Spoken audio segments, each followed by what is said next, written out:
শোনো, পাহাড়টা আগেই বলেছি ভালোবেসেছিল মেঘকে, আর মেঘ কিভাবে শুকনো খটখটে পাহাড়টাকে বানিয়ে তুলেছিল ২৬ বছরের ছোকরা, সে তো আগেই শুনেছ। সেদিন ছিল পাহাড়টার জন্মদিন।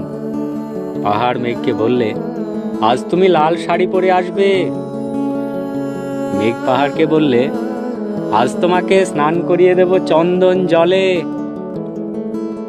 ভালোবাসলে নারীরা হয়ে যায় নরম নদী, আর পুরুষেরা জ্বলন্ত কাঠ।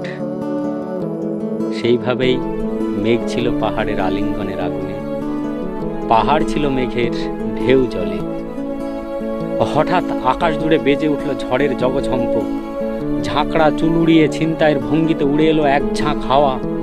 মেঘের আঁচলে টান মেরে বলল, ওঠ ছুরি, তোর বিয়ে।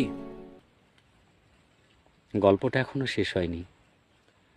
বজ্রের সঙ্গে মেঘের বিয়েটা হয়ে গেল ঠিকই, কিন্তু পাহাড়কে সে কোনো দিনই ভুলতে পারল না। বিশ্বাস না হয় তো চিরে দেখতে পারো পাহাড়টার হাড় পাঁজর, সেখানে থই থই করছে শত ঝর্ণার জল।